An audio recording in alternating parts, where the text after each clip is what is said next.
रामचंद्र जी अपनी माँ से रुखसत लेते हुए इसके सवाल की वजाहत, ये आज का मौजू है, सवालात की वजाहत। जो पहला सवाल है वह रामचंद्र जी को देखकर उसकी माँ क्यों रोने लगी। तो इसका जवाब है कि रामचंद्र जी की माँ उसको देखकर इसलिए रोने लगी क्योंकि उसको 14 साल के लिए वनवास जाना था।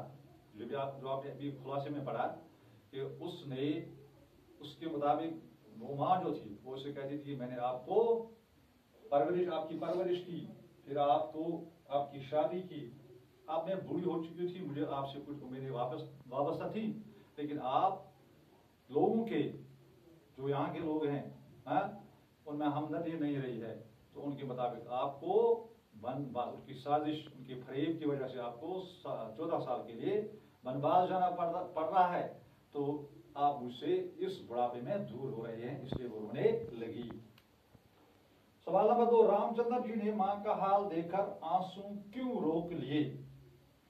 तो इसका ये जवाब है कि उसने अपने आंसू इसलिए रोक लिए, उसको मालूम था कि अगर मैं अपने आंसू पर काबू नहीं पाता हूं तो मां जो है मेरे आंसू देखकर वो ये दुख बर्दाश्त नहीं करेगी और इसकी हालत जो है वो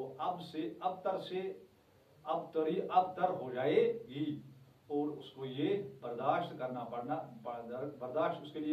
करना बहुत ही मुश्किल हो जाएगा। तो इसलिए वो उस मां का हाल देखकर उसने अपने आंसू पर काबू पा लिए और उसको बहुत ही नसीहत की कि आप किस तरह से अल्लाह की ज़ात पर क्या तवक्कल करेंगे।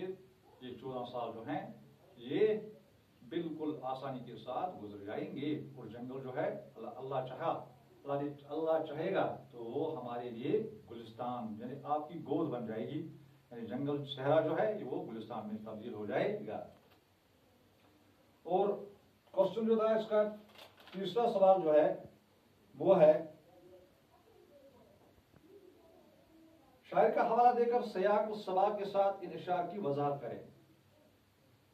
जो आपने देखा अपनी निगाह से कर्मकार साज पर सहरा चमन बनेगा, वो है मेहरबान अगर जंगल हो या पहाड़, सफर हो कि हजर रहता नहीं वो हाल से बंदे के लिए बेखबर, उसका कर्म शरीक अगर है तो गम नहीं, दामानी दश्त दामानी मादर से कम नहीं। इस सवाल का अभी जवाब दे रहे थे कि जो रामचंद्र जी जो है अपनी माँ को डारस बंदाते हुए फरमाते हैं कि हमारी नजर भी तो उसी खुदाई कारसाज पर है जो सबके काम बनाने वाला है, वो चाहे तो जंगल को भी गुलिस्तान में तब्दील कर सकता है, वो अपने बंदों से नावाकिफ नहीं है, उसको हर एक सकनात और हरकत जो इंसान के दिल में भी पैदा होती है, कोई भी बात पैदा होती है, वो उनको हर चीज को, हर दर्द और हर मुश्किल को जानता है, वही दुखों को दूर करने वाला है। अगर उसका कर्म हम पर रहेगा तो हमारे लिए जंगल का दामन मां के दामन से कम नहीं होगा। ये सवाल भी आप कर रहे थे। हर मोए तन जुबान की तरह बोलने लगा, इस मिसरे के जरिए शायर क्या कहना चाहता है। कहते हैं कि इस मिसरे के जरिए शायर क्या कि रामचंद्र जी की वालिदा अपने बेटे को जब देखता है कि वो वनवास के लिए उसको जाना है तो वो बेहद बेचैन, बेकरार और जज्बाती हो गई थी। तो उसके चेहरे की हालत जो थी वो तब्दील हो गई थी। उसका दिल जो था वो परेशान था और बेचैनी, और बहुत सारी उसकी जुबान जो थी वो उसके बदन का एक एक बाल जो था वो जुबान की तरह बोलने लगा।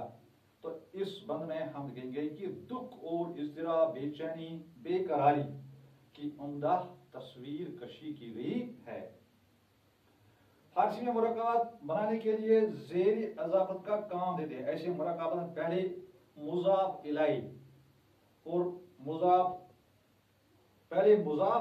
और फिर बाद में मुजाफ इलाई होता है। मसलन मुरक्कब और इसके अब इनका अल्फाज जो चकवस्त की नजर है, तो आपका पहले सवाल है खूनी जिगर, मिसाल के तौर पर खूनी जिगर, इसमें खून जो है ये मुजाफ है और जिगर जो है मुजाफ इलैहि, तो दोनों बनते हैं मुरक्कब। तो इसी तरह से खून जिगर का मतलब जिगर का खून, हाल दिल, दिल का हाल, दामानी मादर, मादर का दामन, दर्द हिजर, जुदाई की तकलीफ।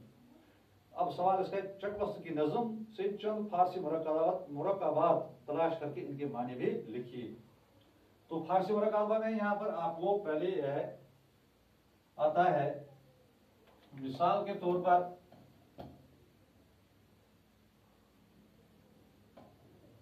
बाबी सखन, इसमें बाब जो है ये मुजाफ और सखन ये मुजाफ इलैहि, ये मुरक्कब बनते हैं। तो बाब सखन का मतलब है शायरी का बाब। इसी तरह दूसरा है दहानी जख्म, वो जख्म का मुंह, दहान मुंह को कहते हैं। सरफिज बयान, जुबान से निकालना, जुबान से बोलना। रंगी सखन, बोलने का तरीका। कुफल दहन, कुफल कहते हैं ताला को, दान मुंह को, मुंह का ताला। दस्तयास, यास से नाउमीदी, यानी नाउमीदी का हाथ। बरगी खजान, बरग कहते हैं पत्ते को, खजान कहते हैं मौसम खजान को सूखा पत्ता, मौसम खजान में पत्ते जो होते हैं वो सूख जाते हैं। कर्म कारसाज, कर्म से हमारी मेहरबानी, यानी खुदा की मेहरबानी। तो अब इनके बाद आपको कुछ मुतजाद अल्फाज है, तो लेकिन इस मुतजाद अल्फाज पर आपको एक पूरा लेसन जो है वो अलग दे देंगे। हाँ, तो ये था आपको एक सवाल, आप उनके जवाब